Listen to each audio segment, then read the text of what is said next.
দেখবেন কোনো গুরুত্বপূর্ণ প্রশ্ন নিয়ে আপনি আলোচনা করতে যাচ্ছেন, তখনই আপনার কান ধরে টেনে বলবে লেনিন রহস্য বোঝা। ওই যে কৌস্তব বাগচি আমি দেখছিলাম একটা ডিবেটে বলছিলেন, কৌস্তব আশা করি কেস দেবেন না আমায়, কিন্তু কৌস্তব আমি বলছি আপনাকে আমি যুক্তি তর্কের চ্যালেঞ্জ জানাচ্ছি, আপনি একটু প্রমাণ করে দিন না লেনিনের কী দরকার নেই পশ্চিমবঙ্গের রাজনীতিতে বা ভারতবর্ষের রাজনীতিতে।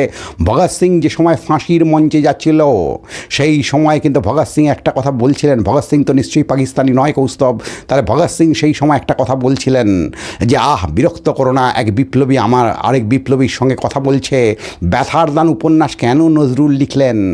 ব্যথার দান উপন্যাসে আমরা কি দেখলাম? ব্যথার দান উপন্যাসে আমরা ভয়ঙ্করভাবে একটা জিনিস দেখলাম যে লাল ফৌজের হয়ে বাঙালি বীরেরা লড়ছে, লাল ফৌজের হয়ে। তাহলে নজরুলকে অস্বীকার করতে হয়, লেনিনকে অস্বীকার করতে গেলে মুজাফফর আহমেদকে অস্বীকার করতে হয়, লেনিনকে অস্বীকার করতে গেলে ভূপেন্দ্রনাথ দত্ত কে ছিলেন?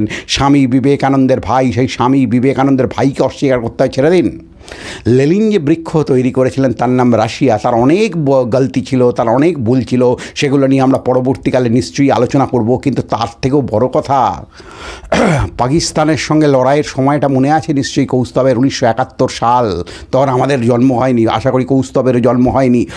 সেই 1971 সালে আমরা কি দেখছি? আমরা দেখছি আমেরিকা তার সমস্ত নৌবহর পাঠিয়ে দিয়েছে সোভিয়েতরা, কেননা আমেরিকা সেই সময় পাকিস্তানকে সাপোর্ট করছে, ইউরোপের দেশগুলো সেই সময় পাকিস্তানকে সাপোর্ট করছে। সেই সময় কিন্তু বুকের পাটা নিয়ে দাঁড়িয়েছিল, চীনের প্রাচীরের মতো ভারতের পাশে দাঁড়িয়ে গেছিল রাশিয়া।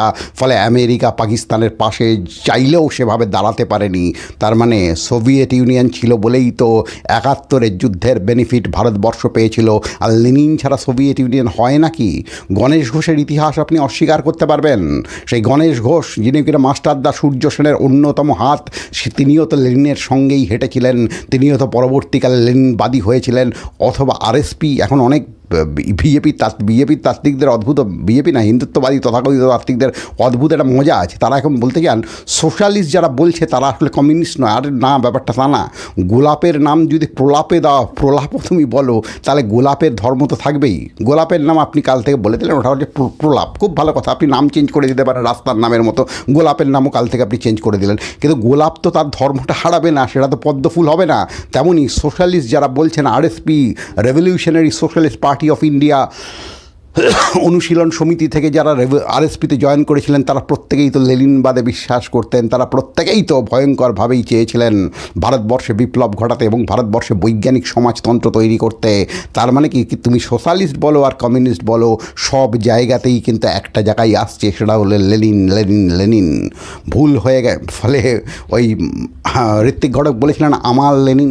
যারা বলছেন লেনিনের কি দরকার পশ্চিমবঙ্গে, লেনিন কখনো পশ্চিমবঙ্গে আসেনি, তারা কি ঋত্বিক ঘটকের আমার লেনিন চলচ্চিত্রটাকে অস্বীকার করতে পারবেন? আমার তাই জন্য প্রশ্ন রইল বিজেপির বন্ধুদের প্রতি, আপনারা কি মনে করেন যে ঋত্বিক ঘটক একজন পাগল ছিল, একজন দেশদ্রোহী ছিল, তাই জন্য তিনি আমার লেনিন শব্দটা ব্যবহার করেছিলেন এবং আমার লেনিনের ওপর দাঁড়িয়ে একটা চলচ্চিত্র একটা ডকুমেন্টারি ডকুমেন্টারি তৈরি করেছিলেন?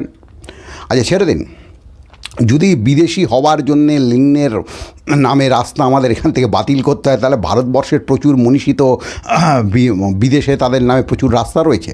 রবীন্দ্রনাথের নামেই তো প্রচুর রাস্তা রয়েছে, আর্জেন্টিনায় রয়েছে, আপনার বুলগেরিয়াতে রয়েছে। তাহলে তারা কি এগুলো